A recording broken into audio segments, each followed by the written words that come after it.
Welcome back. Halfway through hour number 2 in Southern California, I am Jim Rome. All right, coming off that conversation with Charles Barkley, looking ahead to next hour, I've got Dallas Cowboy DeMarcus Ware, but as promised, I'm joined by the commissioner of the NBA. He was elected as the NBA's 4th commissioner back in February of 1984, and there he remains. He joins us once again. David Stern is my guest. Commissioner, it is great to have you back. How are you? I'm great, Jim. Good afternoon and good morning. Good afternoon and good morning. You know, Commissioner, typically at this point, I would spend the first couple of questions trying to gauge what kind of a mood you're in today, but I think I'm going to be really bold and come right out and just ask you, what kind of a mood are you in today? Are you happy? Are you stoic? I'm feeling, as I said to the press yesterday afternoon, we're so spectacularly pleased. The season was much better than we expected or could have even hoped for. The playoffs have been great, and America is showing its enormous appreciation and love for this game, and we're gratified by that response. So, in other words, we just got the overnights from last night there. You know, the highest ever for the first game of a series on ABC. It's just been terrific. I was going to say, so you say you're in a great mood, but you sound like you're in a pretty good mood. Okay. However I don't spend much time analyzing it. I'm not going to mess with you today, Commissioner. I think I'm going to go right to it. Well, talk to me about what Charles said. In fact, it's a good place to start. And not only can I talk to you about what Charles said, I can play for you something that he said. This is very interesting. He said, and I quote, well, I'm going to play it for you, the biggest problem in the world today, not just basketball, the biggest problem in the entire world today, Commissioner, is AAU ball. Listen to this, and then I'll get your response. The worst thing ever happening in the world is to the whole world, even tsunamis, tornadoes, hurricanes, is AAU basketball. Worst thing ever happened to the world is AAU basketball. You know, they put all the stars on the same teams, and these kids compete against each other from the age of like 16. Like, I didn't play against Michael Jordan until I got to the NBA. But these other high school players, they start that AAU crap at such a young age, so they're not competing like we did against each other, to be honest with you. All right, let me jump right in there. Commissioner, what is your response to him saying that AAU basketball is the worst thing not only in basketball but the entire world? I think we need to be a little bit more nuanced. I very much appreciate what Charles says, and I'm not sure it's fair to use the word AAU to describe all traveling teams and summer ball. AAU is only on some small part of it. But he is right that there needs to be a reformulation of what goes on. And write this down and then, hold me responsible in 2 years if we don't take care of it. The NBA and the NCAA have a joint organization called iHoops, which is going to try and does already certify coaches for these programs, talk to all of the kids in these programs and their parents, and be a resource for what goes on.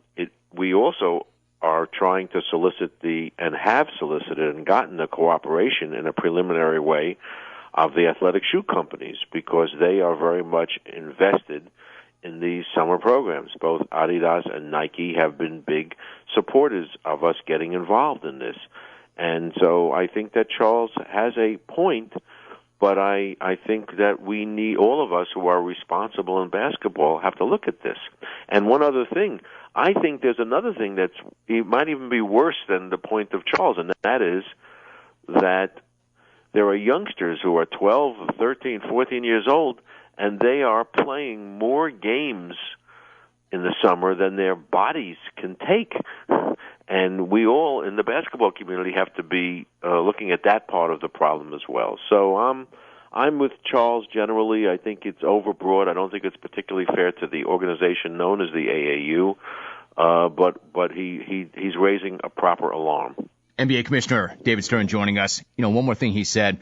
We were talking about the Dream Team documentary, which is airing on NBA TV. And he said, he brought this up without me even mentioning it, Commissioner. He said, I want to talk about Isaiah Thomas being left off that team because Scottie Pippen and Michael Jordan said that they didn't want to play with him. His take was, I think that's unfair, and I'm disappointed. It was a once-in-a-lifetime opportunity for Isaiah Thomas that he was denied, and he expressed disappointment that that's the way that went down.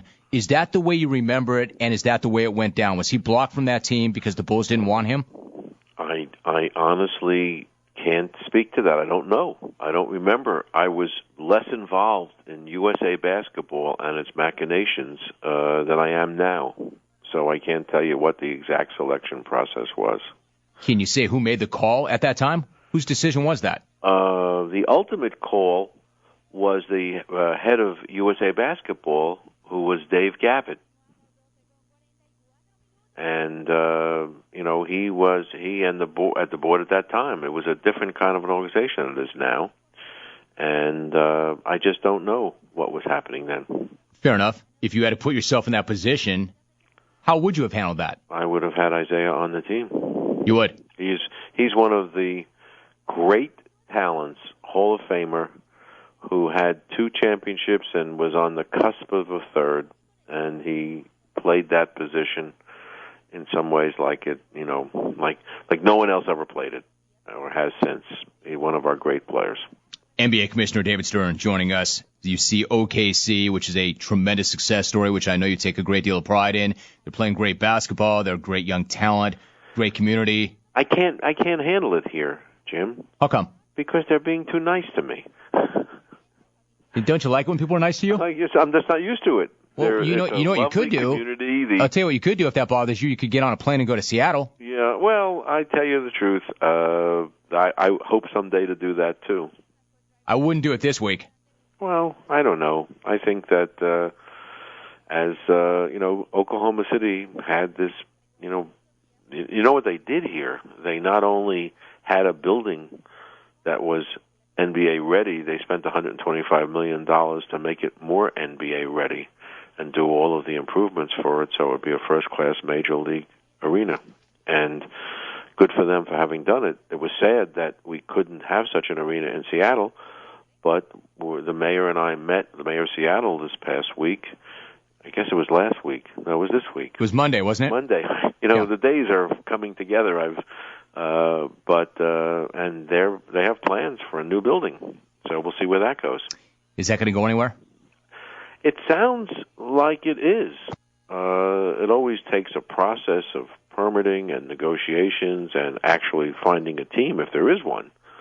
But at least they understand the issue. New Orleans won the draft lottery, which, of course, produced the usual round of speculation that maybe the lottery was fixed. I know that you appreciate a good conspiracy theory as much as the next guy. Was the fix in for the lottery? I have 2 answers for that. I'll give you the easy one. No, and a statement. Shame on you for asking.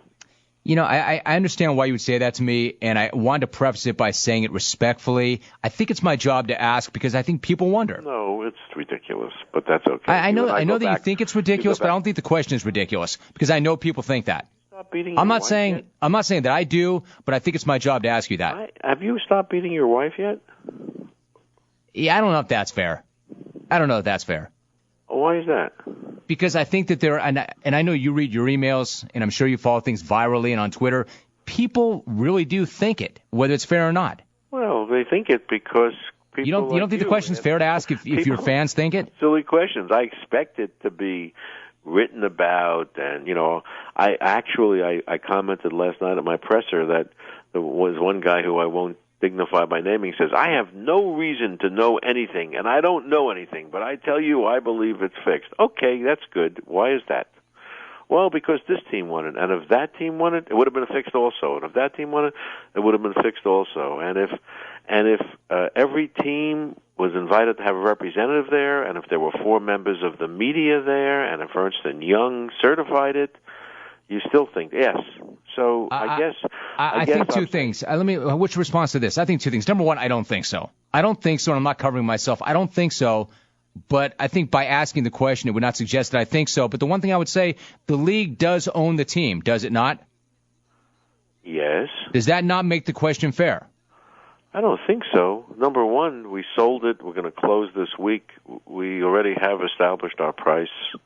I think that if it had gone to Michael Jordan which was the next team, up with in terms of a high percentage, there was David's take care of his friend Michael, and if it had gone to Brooklyn, which is going into Barclays Center, it would have been fair to speculate, I suppose, that we want to take Brooklyn off of the mat. So there was no winning, and people write about it, and it's okay to write about it, and we sort of expect it, but that's not a question that I've been asked before by a respectable journalist. I think I understand why you're frustrated by that. I think that I understand why that would upset you. I would hope that you would not hold that against me. I wouldn't hold it against you. You and I have been into more contentious discussions than that. I don't know. I'd put that one right up there. Well, it's good copy, and you do things sometimes for cheap thrills.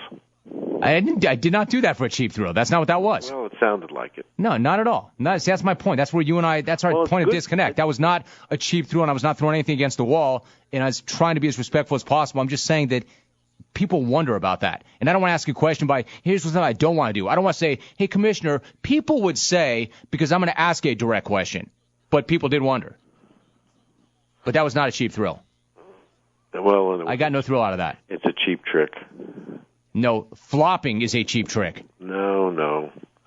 But listen, you've been successful in making a career of it, and I keep coming on. Making a career of what, though? Commissioner said that I take great offense to that. Making a career of what? What offense? Cheap thrills? Are you taking offense? I am now. Now I am. If you're saying that I've made a career of making cheap thrills. Time, taking on the world, and now Jim Rome is pouting. I love it. No, I'm not pouting. I take great. offense. There's a difference between pouting and taking offense. I take offense to that like you took offense to the question. What if I said, were you pouting when I asked the question? Taking offenses. You want to hang up on me? No, I can't hang up on you because I'm running out of time. I would never hang up on you. Okay. Listen, I got to go call somebody important like Stephen A. Smith now. He's up next. All right, you go make that call, and I'll go talk to somebody else too, I guess, myself. All right. All right, Commissioner. Have a nice day. I did not hang up on him. We are officially out of time. We will come back and reset that momentarily. Stay tuned.